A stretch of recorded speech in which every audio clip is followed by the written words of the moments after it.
Good morning, everyone. Thanks for joining us for North Dakota Today on this Monday morning, the last week of April. Some people still getting snow, though, today. Gosh, at least we're only getting rain here. Amen. If I would have seen snow today, I don't know if I would have made it in. Just good. Mental health day. Yeah, exactly. Gonna stay home. I put away the snow boots, the kids' snow boots, and their, snow pants and everything like that. Oh, probably people up in like north central North Dakota probably did that too, and now they're thinking, what the heck? And it's chilly out, but hey, it's Monday. We're gonna get through it. I was like, but hey, it's Monday. Yeah. Still not helping. Still not helping. Yeah, kind of a wet start to our day, but we're going to have a couple of nicer days on the way. And next weekend looks pretty nice. It's Monday. I'm like, just focus on next weekend. We'll come back around as we move into May. I told you last week I had a very important job this weekend. Yes. I was judging potato dishes at the Suds and Spuds up at the El Zagel Shrine, and it's so much fun. The Shriners are so nice and just a fun. There was a ton of local, regional brewers. So it was like craft beer, taste testing. You got these little like shot glasses that you could sample beers, and great silent auction. I didn't win anything this year, and there were people circling the tables because I had my name on some Harley stuff, a bicycle, and anyway, all the money goes to families.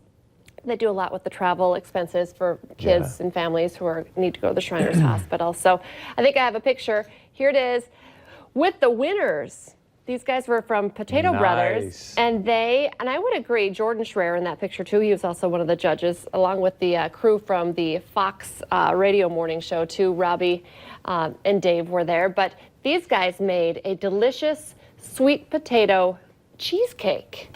I thought I gave them like high points for creativity. I guess I never had a sweet potato cheesecake. It was delicious.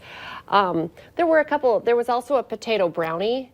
There was some mashed potatoes that had jalapenos, and I like hot stuff, so that was pretty good. But the first thing that I had, I think, was potato dumplings and some kind of, I can't remember what the meat was, but it was like, I was so hungry by that point. So I ate so much, like I ate the entire first dish. Potato dumplings, I would have said yes to as well. But Leo's, just a ton of great. How are the beers? Delicious. I think it was some home brewers that one, because they were also competing. The Screaming Goat, I should know this. So Screaming Goat, I think that is the name of the home brewers who actually won, and they were hooting and hollering, and I should have got a picture with those guys too. So, but there were so many, of course, your Fargo Brewers, Fargo Brewery, Drecker. I couldn't even name all of them. Proof Distillery was there too as well. So I didn't sample every single one, or I went to drive. Yeah, I would still be at the Shrine Temple right now, sleeping it off. So I just sampled a few, and then I ate a whole bunch of potato dishes. And I'm like, bed, please. Like I went to bed really early on Saturday, but it was fun, super fun. I hope they invite me back next year. So for a great cause and a lot of fun. So this is kind of the big story this morning. Obviously, I work on the Valley today, and you mentioned maybe we should have Abby go live. I think she's already on her way back here. I'll call you out on that. Chris wanted you to be live. But I wanted to show this video. There was a fire early this morning at, I believe it's called Gordy's Repair Shop, Auto Repair Shop in Castleton. So right off the interstate. And one of our viewers, Stacy Gladue, I believe is how you say her last name, she took this video. Look at the flames. It's pretty incredible video. You can see the incredible smoke, flames. We do know at this point that Gordy's is a total loss, so that part obviously not good. Good news, though, that it did not spread, because Gordy's is connected to a gas station there, the Tesoro. I know a code red was sent out to people in Castleton. When you first hear, this report coming in that there's a fire at a gas station, just even alone in a auto repair shop, lots of stuff that could, be explosive for sure. So this is pretty incredible video. And of course, the video we could see a little bit later in the day, or later this morning, you could see the roof had collapsed in Gordy's, and they're now saying it's a total loss. Luckily, no one was in there at the time. No one was hurt. We did see an ambulance leave with its lights on, and the fire chief told us that a firefighter was hurt, but during prep or some other work. So it wasn't actually during fighting the fire. So I think they're going to be monitoring for a while, checking things out. But of course, a lot of times by the time everyone gets there, by the time we got there this morning, the flames were pretty much put out. We could see some major damage, but always kind of interesting to see. Can you imagine just driving down the interstate? That'd be scary, not knowing exactly what's happening there. So we'll keep you updated on that. Another big, we have lots of Bison news, but we'll just start with the green and gold game. Did you watch that at all on Friday night? I watched a little bit, and we didn't see a lot of football, but it was still fun to kind of get a lay of the land on what's going to be going on this fall. Yeah, good stuff. Well, it's kind of like a spring practice. Friday night, they hit the field at the Fargo Dome. There were some game situations during the course of the 90 minutes or so. We do have a little clip here from head coach Matt Enns saying afterwards he felt like the guys really started to improve in the last week and a half of practices.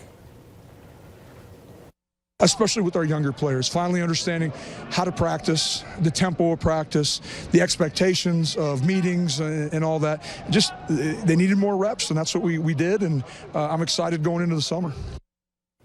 Still kind of getting used to hearing from Coach Enns as our head coach. So I'm excited. He sounds confident. And you know what he did after he played football on Friday night? He went down to the Twinkies game. He went to a Twins game. Yeah, and we didn't find out if he actually did practice throwing out the first pitch, but I think that we have, I don't know if we have video of him throwing it out, but, or maybe we do have video. Here's video of the players, obviously, the champs, honored, recognized. Wow. Oh, there we go. At first, I didn't even, he just looks like he could actually be a Twins pitcher, right? With the jersey on, and there he is. Shake it. That's quite an experience awesome. As well, I think. So cool for Coach Enns to be throwing out the first pitch, for our boys to be recognized there. And of course, now we're thinking about August 31st. We'll be back at Target Field playing Butler. Can you imagine? We haven't even started summer, so I guess I don't have to move that fast. And really, what's the biggest news? This was talked about at Suds and Spuds. You said you were going to spend the weekend watching the draft. Yeah, so it was great. I mean, kind of wondering, hey, when's Easton Stick going to go? Some other Bison players. And then on Saturday, he gets the call, and he's going to L.A., which I just think is so great for him. He was pick number 166. As we all know, just a couple years ago, it was the possibility of the L.A. Rams taking Carson Wentz. It would have been cool if you would have had Easton and Wentz in L.A. together. That's true. But good for him. He's going to have a blast in L.A. And, of course, I think the only thing that would have been really cool is if Kyle Emanuel would have stuck around another year. Those two could have, been roomies and done this together. But he's going to have a really good time in L.A. and get a chance to learn from Phillip Rivers. And then I think another player's going to L.A. for a mini camp. Dunn, I believe, is going down there. He's got a mini camp invite. So there's quite a few guys from the Bison that wasn't the at least center get a shot. The Volson? Volson's got a shot. Mm-hmm. A lot of guys are going to at least go to camp and have a cup of coffee and see what happens, and you never know. It's exciting. And also, I think a lot of us were watching to see what happened to Bruce Anderson, who is an amazing running back, and apparently he has signed with the Tampa Bay Buccaneers. That's a free agent, right? Yeah, so that's exciting. Yeah.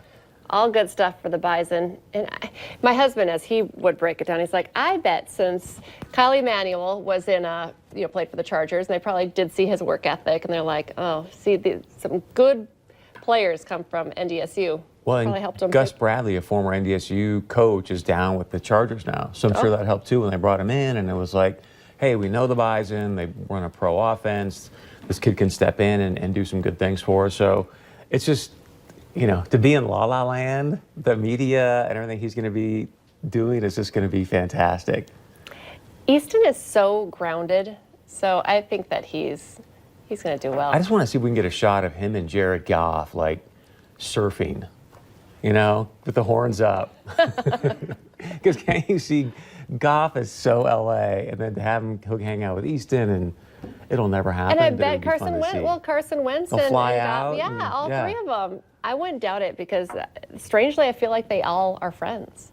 Well, Goff, from what I hear, Wentz and Goff, they room together. They share an agent. They're. Well, I don't know about the surfing thing. We'll wait and see on that. We'll get video if it happens. I hope so. Changing subjects a bit, Avengers rule the universe. We've been talking about this. Apparently, they also rule the box office. The movie opened over the weekend, and no surprise here, smashed the record for the biggest opener, pulling in $350 million in North America and more than $1 billion worldwide. Employees at the Marcus Century Cinema say it was a very long and very busy weekend for them. We've been pretty constantly busy all weekend. I mean, all of our theaters have been sold out throughout most of the day. We did not close on Thursday or Friday night. We stayed open. So we had showings at 3 a.m. and then we had showings at 6 a.m. And for it being a 3-hour movie, that just meant that we didn't close. I really liked it. I'm just gonna say it didn't disappoint. I mean, I won't go any further. See, he's like, no spoilers. I'm not going to tell you, which was nice. Like, he works in the business. But do you think he was going to remember that interview? Because he's like, I'm sure he got no sleep. And who's going to this movie at 6 a.m.? And 3 a.m. Well, 3 a.m. I feel like that's still kind of night side. You know, if you're a night owl, you might do 3 a.m., but 6 a.m. Wow. It's crazy. And at 3 hours long, it's the longest film in the Avengers series. So you're getting your money's worth.